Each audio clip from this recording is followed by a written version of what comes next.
namin, kahit kunti lang tayo, mas ano tayo ngayon kasi mas tayo yung makakatanggap ng karunungan ng Diyos, di ba?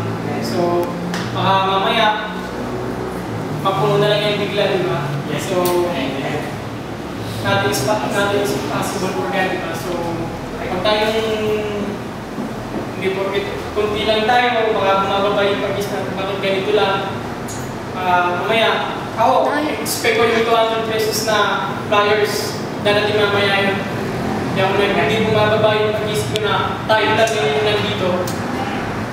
Nagsiset palagi sa mind ko na yung 200 na yun pupunta yung dito ngayon. So, si Kuya Pong mo naman sa salita. Tantaran, tantan. Pastor. Kunin mo na. Basta friend.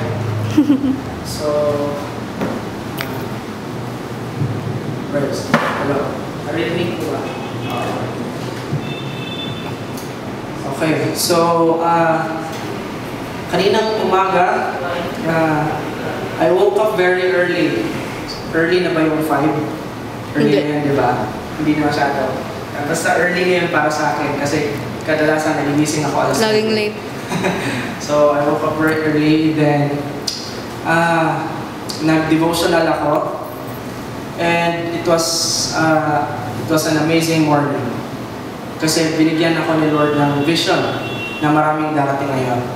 And I know God never breaks His promises. And sobrang powerful ng word na binigay niya sa akin na parang in-instructionan niya ako na kahit sino pa man ang dumating, kahit ilan pa man dumating, you have to preach this message so that they will know the truth. Okay, so ang message po na i-share ko sa inyo ngayon is a very famous or a very lagi po siyang pinag-uusapan sa Biblia, ngunit hindi na po siya madalas pinag-uusapan sa simbahan. Hindi na po siya madalas pinag-uusapan sa mga cell group o sa mga Bible sharing. God told me to share to you about hell. So, tungkol po sa impyerno, yung share ko. Okay. So, there is a question that when we die, what happens? Tabi ko lang ito. When we die, what happens? Of course, the answer is every person will go to one of two destinations, heaven or hell.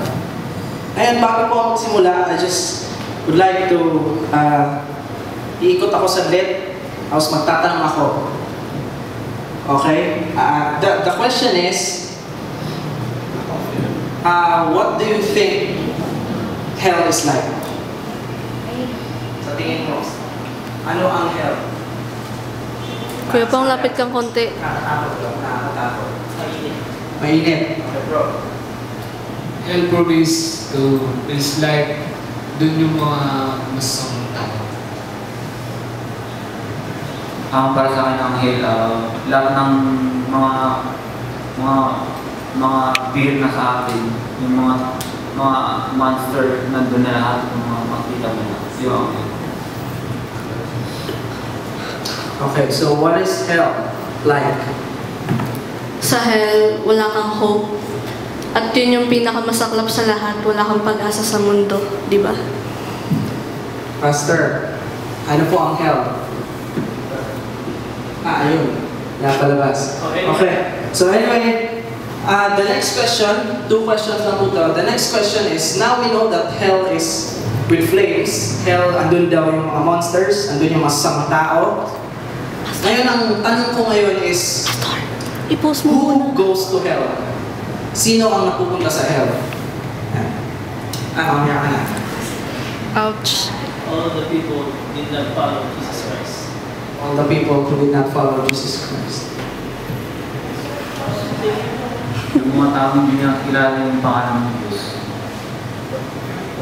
Mga hindi sumusunod sa Diyos.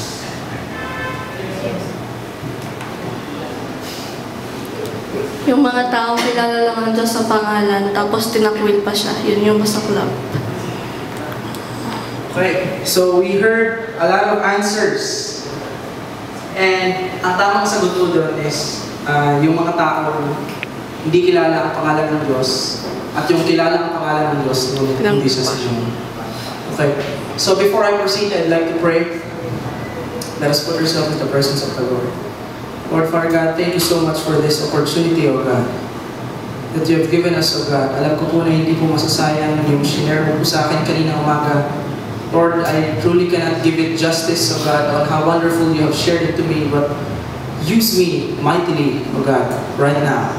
I declare your authority in this place, O God, in my life, O God. And I believe that as I speak, O God, that I will not be the one speaking, O God, but you speaking it through me. Lord, Father God, give me the kind of anointing, O God, that even though the preacher stops, the preaching continues. Lord, Father God, as you can see, people here have gathered to praise you and magnify your name. But some have come, O Lord, not knowing what to expect. Little did they know, O Lord, that they had a date with destiny today. That you have a message for them today. And you're going to give them a personal revelation, O God, of who you are in their lives, in their life situation.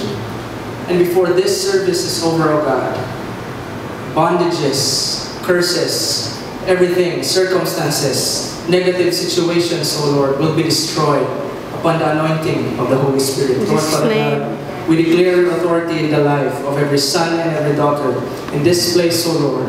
We give 60 seconds, O Lord, for every enemy that has risen against us, O God, na pwede na po silang umalis ngayon kung ayaw po nilang ma-destroy.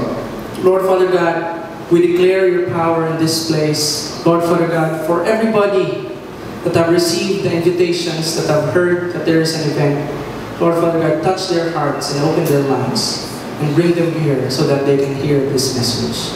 Lord, Father God, this we ask in Jesus' name, one God, forever and ever.